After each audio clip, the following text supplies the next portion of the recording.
Baik, silahkan Nilam dicoba dulu, bisa tidak share PPT-nya.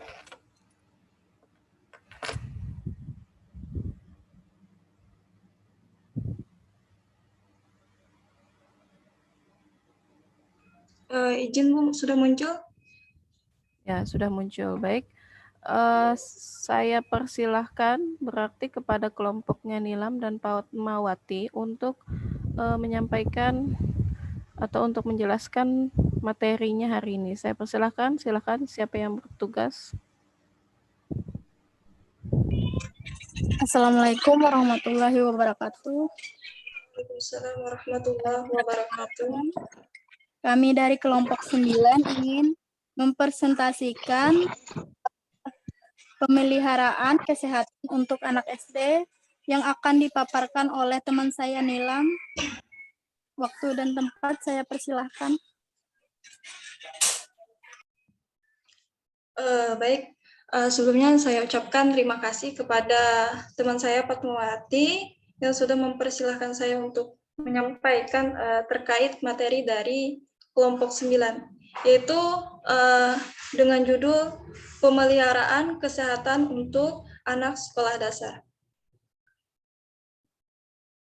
Nah, baik, di sini adapun sebelum kita membahas lebih jauh terkait materi yang akan kami sampaikan, di sini saya sedikit menyinggung subtopik yang akan kami bahas pada pagi hari ini, yaitu ada 4 subtopik.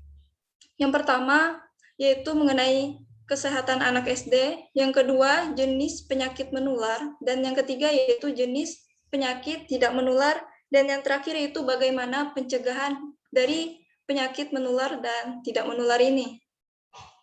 Baik, kita lanjut langsung saja, yaitu subtopik yang pertama yaitu mengenai kesehatan anak SD.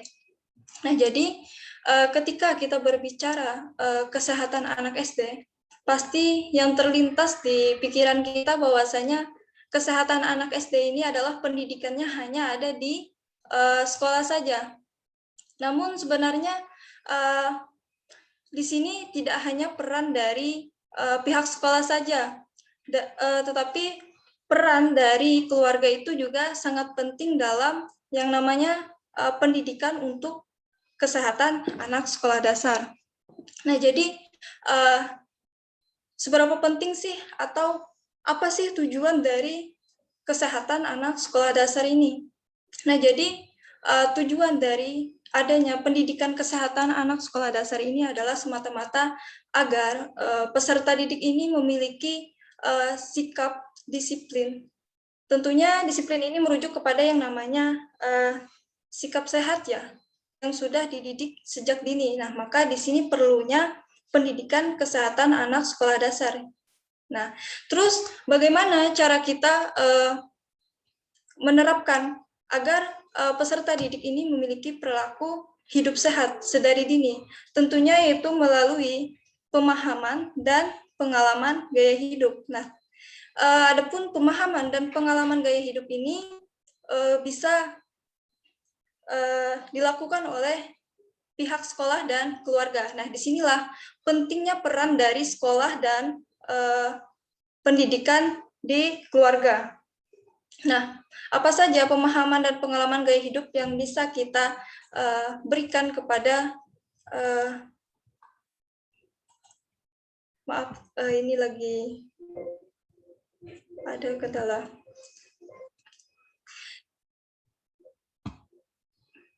Nah, tentunya di sini tadi kan kita membahas peran dari adanya peran dari orang tua. Nah, di sini contoh pemeliharaan kesehatan untuk anak sekolah dasar. Nah, kita mulai dari dirinya sendiri. Nah, di sini kita bisa memberikan sedikit pemahaman kepada peserta didik, atau apabila kita sudah mempunyai anak nanti ya, di sini kita bisa memberikan sedikit pemahaman tentang bagaimana sih cara merawat diri dari diri sendiri kepada peserta didik tadi atau anak kita. Nah, di sini ada beberapa, yaitu Yang pertama yaitu memelihara kesehatan mulut dan gigi. Yang kedua, memelihara kesehatan kulit. Yang ketiga, memelihara kebersihan kuku dan rambut. Yang selanjutnya yaitu memelihara kebersihan pakaian. Dan yang terakhir yaitu memelihara kesehatan telinga. Nah, kenapa di sini pentingnya kita menanamkan perilaku hidup sehat sedari dini kepada anak ataupun peserta didik kita. Nah, disinilah peran orang tua untuk memberikan atau membekali anak-anaknya untuk berperilaku hidup sehat. Nah, contohnya saja ya kita ambil mengenai yang terakhir yaitu memelihara kesehatan telinga. Nah, kenapa kita pentingnya memberikan pendidikan kesehatan pada anak ini? Contohnya dalam memelihara kesehatan telinga. Misalnya nih, kita nggak memberikan pemahaman sedari dini cara memelihara kesehatan telinga. Maka suatu hal yang tidak diinginkan pun bisa terjadi. Misalnya ini ya, sering sih saya melihat fenomena ini, bahwasanya banyak orang yang membersihkan telinganya itu menggunakan yang namanya peniti dan rumput ya. Nah, sebenarnya ini salah satu faktor yang membahayakan juga bagi kesehatan telinga, karena kita tidak tahu ya, peniti atau rumput itu apakah bersih atau sudah terpapar dengan bakteri yang lain. Nah, tentunya hal ini juga harus kita jelaskan kepada peserta didik atau anak kita. Baik, lanjut. Nah, lanjut. Di sini ada upaya yang bisa dilakukan oleh pihak sekolah untuk memberikan pemahaman terkait kesehatan untuk anak sekolah dasar. Di sini yaitu ada 3. Yang pertama yaitu membentuk kelompok piket. Yang kedua, membuang sampah pada tempatnya. Dan yang terakhir yaitu mengikuti lomba kebersihan di sekolah. Nah, yang pertama, membentuk kelompok piket. Nah, secara tidak langsung dengan suatu langkah yang diterapkan oleh sekolah atau pendidikan di sekolah yaitu terkait membentuk kelompok piket. Nah, jadi di sekolah kan, di semua sekolah yang mana peserta didik itu sudah memiliki jadwalnya masing-masing untuk membersihkan kelas. Nah, dari langkah ini adalah salah satu upaya untuk memberikan pemahaman kepada anak agar bisa bersikap disiplin, bersikap tanggung jawab, bersikap hidup sehat. Nah, dari hal inilah sehingga munculnya pembiasaan-pembiasaan yang bisa mereka terapkan dalam kehidupannya sehari-hari. Lanjut, yaitu membuang sampah pada tempatnya. Nah, tentunya hal ini bisa kita lakukan atau kita berikan pemahaman kepada peserta didik bahwasanya membuang sampah pada tempatnya itu sangat penting. Karena dari hal kecil lah kita mulai, maka yang hal besarnya bisa dilakukan dengan mudah. Nah, seperti itu. Lanjut, yaitu mengikuti lomba kebersihan di sekolah. Nah, jadi salah satu langkah upaya yang bisa dilakukan oleh pendidikan di sekolah yaitu melalui ajang lomba kebersihan sekolah. Nah, jadi dengan langkah ini bisa menjadikan peserta didik lebih semangat dalam hidup disiplin. Nah, jadi melalui langkah lomba kebersihan sekolah ini juga merupakan salah satu hal yang bisa dijadikan acuan. Baik, lanjut. Nah, di sini kita membahas mengenai subtopik yang kedua, yaitu jenis penyakit menular. Nah, jadi mungkin teman-teman sudah tahu ya terkait penyakit menular ini apa. Jadi agar lebih kita memahami terkait penyakit menular ini, di sini saya sedikit menyampaikan mengenai apa saja yang berhubungan dengan penyakit menular ini. Nah, baik, sebelumnya penyakit menular itu adalah penyakit yang bisa ditularkan dari seseorang ke orang lain atau bisa berpindah dari satu orang ke orang lainnya. Nah, adapun penularan dari penyakit menular ini bisa dilakukan secara langsung dan tidak langsung. Nah, secara langsung ini ada dua, yaitu dari manusia dan dari hewan. Nah, dari manusia, contohnya di sini ada kontak fisik dengan orang yang terinfeksi. Nah, contohnya ya, kita ambil yaitu penyakit tuberkulosis. Nah, apa sih itu penyakit tuberkulosis? Nah, jadi penyakit tuberkulosis ini adalah salah satu penyakit paru-paru yang mana penularannya itu bisa melalui orang yang sedang batuk atau bersin. Nah, jadi ketika si A ini mengidap penyakit yang namanya tuberkulosis dan dia itu berinteraksi dengan yang si B dan akhirnya itu bisa menyebabkan perpindahan dari penyakit si A ke B, yaitu melalui udara tadi, melalui bersin. Nah, lanjut, hewan ke manusia. Nah, jadi hewan ke manusia ini itu bisa melalui nyamuk, yang mana kita tidak tahu ya, nyamuk ini bisa menghisap darah semua yang ada di dunia ini, baik itu manusia ataupun hewan lainnya.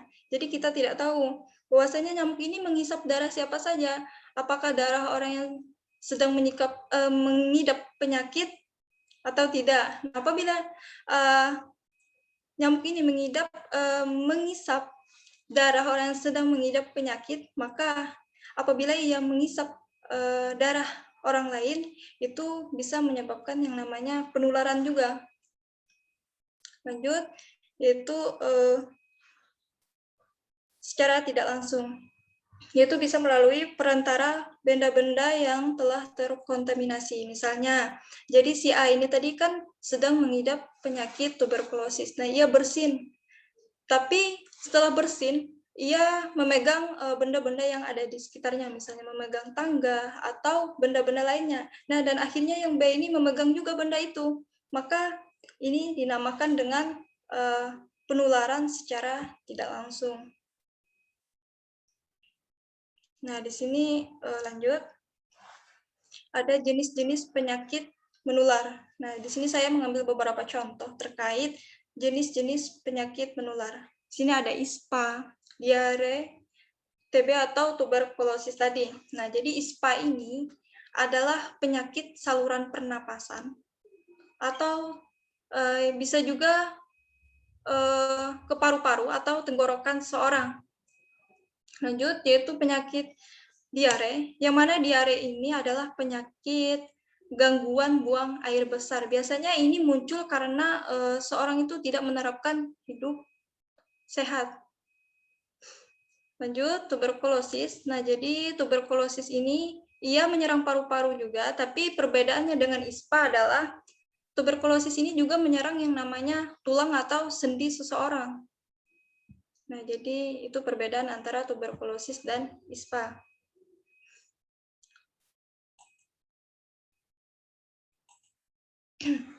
Lanjut, di sini ada difteri, jenis penyakit menular, ada difteri, cacingan, penyakit kulit, dan malaria. Nah, difteri ini biasanya yaitu penyakit berupa demam ya, atau disebabkan oleh virus atau bakteri. Nah, terus ada cacingan. Cacingan ini salah satu penyakit yang menular juga ya. Jadi penularannya itu melalui hewan, yaitu melalui cacing. Tidak melalui manusia, tapi melalui hewan.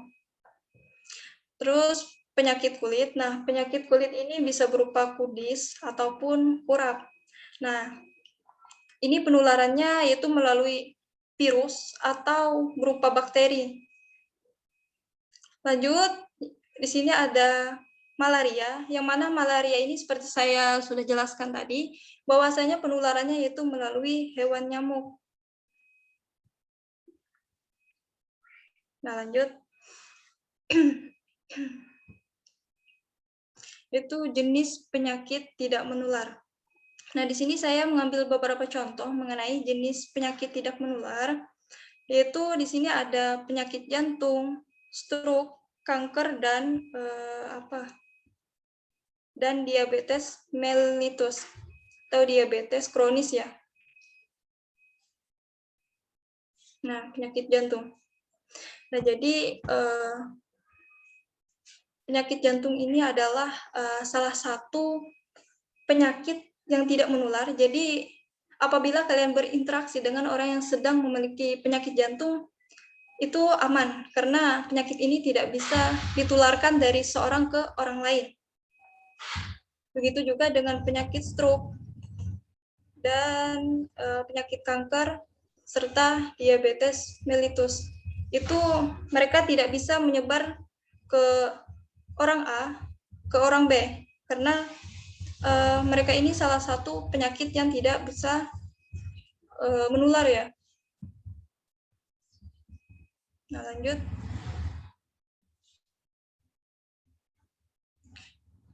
Nah, bagaimana sih cara pencegahan dari penyakit menular ini? Di sini saya mengambil beberapa cara. Yang pertama ada 3, yaitu pendidikan kesehatan. Yang kedua, perlindungan khusus terhadap penyakit menular. Dan yang terakhir yaitu mengenal, mengetahui, dan mengobati penyakit secara cepat dan tepat. Nah, yang pertama itu pendidikan kesehatan. Kita ambil contoh saja ya, pada saat ini dunia kita sedang dihadapi yang namanya virus COVID-19 ya. Nah, jadi virus COVID-19 ini adalah salah satu penyakit yang mana munculnya diakibatkan karena adanya virus atau bakteri. Nah, ini juga merupakan salah satu penyakit yang bisa menular dari A ke B. Nah, jadi salah satu pencegahannya yaitu melalui pendidikan kesehatan. Nah, kenapa melalui pendidikan kesehatan? Karena dengan salah satu langkah inilah yang bisa memberikan pemahaman kepada masyarakat bahwa begini loh cara mencegahnya, ini loh bahaya penyakit ini. Jadi secara tidak langsung mereka mendapatkan sedikit ilmu mengenai penyakit ini tadi. Nah, itu bisa kita lakukan melalui yang namanya penyuluhan di desa masing-masing. Lanjut, cara kedua yaitu perlindungan khusus terhadap penyakit menular. Nah, jadi seperti yang saya sampaikan tadi, bahwasanya penyakit virus corona ini adalah salah satu penyakit menular. Maka salah satu perlindungan khusus terhadap penyakit atau virus corona ini yaitu salah satunya dengan memberikan yang namanya vaksin terhadap orang yang terkena ataupun tidak terkena tadi. Yang kedua itu bisa melakukan yang namanya isolasi mandiri, karena kenapa harus diisolasi? Karena penyakit yang menular itu harus perlu yang namanya penanganan khusus agar tidak merembet kemana-mana. Baik, lanjut. Pencegahan penyakit menular yang ketiga yaitu mengenal, mengetahui, dan mengobati penyakit secara cepat dan tepat. Nah, kenapa? Sebenarnya kita itu jangan menunggu yang namanya sudah sakit baru mengobati. Sebenarnya kita harus melakukan pemeriksaan sebelum penyakit itu muncul, ataupun penyakit itu tidak muncul pun kita tetap harus yang namanya melakukan pemeriksaan setiap bulan, biar kita bisa mencegahnya secara dini. Lanjut, yaitu pencegahan penyakit tidak menular. Bagaimana sih cara pencegahannya? Di sini ada 3. Sebenarnya penyakit tidak menular ini bukan dikarenakan yang namanya virus atau bakteri ya, melainkan muncul diakibatkan karena seorang itu pola hidupnya tidak sehat. Di sini ada 3. Yang pertama itu perilaku hidup sehat, kedua lingkungan yang sehat, dan yang ketiga yaitu menjaga kondisi tubuh. Nah, berbicara mengenai perilaku hidup sehat, tentunya seorang ini yang pertama itu jangan merokok, terus melakukan hidup pola sehat atau makanan yang sehat agar terhindar dari berbagai penyakit atau menghindar dari munculnya berbagai penyakit. Terus lingkungan yang sehat. Nah, lingkungan yang sehat ini hindari juga orang-orang yang kiranya bisa memberikan dampak negatif bagi kesehatan kita. Misalnya, kita jangan tinggal di lingkungan yang kumuh, jangan tinggal di lingkungan orang yang suka merokok, karena kita sangat berbahaya ya ketika kita mencium yang namanya asap rokok. Karena menurut penelitian kesehatan bahwasanya orang yang perokok pasif atau kita yang penghirup ini lebih berbahaya dibandingkan orang yang perokok aktif. Nah, itu. Lanjut, yang terakhir yaitu menjaga kondisi tubuh. Nah, bagaimana cara kita menjaga kondisi tubuh biar tetap stabil? Tentunya itu dengan melakukan yang namanya olahraga. Ya, percuma kita melakukan pola hidup sehat atau makanan sehat, tetapi kita tidak melakukan yang namanya olahraga. Nah, mungkin itu saja yang bisa saya paparkan terkait materi dari kelompok 9, yaitu pemeliharaan kesehatan untuk anak SD.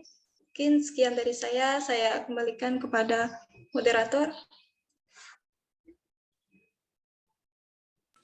Baik, terima kasih untuk teman saya Nilam. Sekian dari kami untuk sesi pertanyaan atau tanya jawab. Kita beralih ke Edling ya teman-teman. Assalamualaikum warahmatullahi wabarakatuh. Waalaikumsalam warahmatullahi wabarakatuh.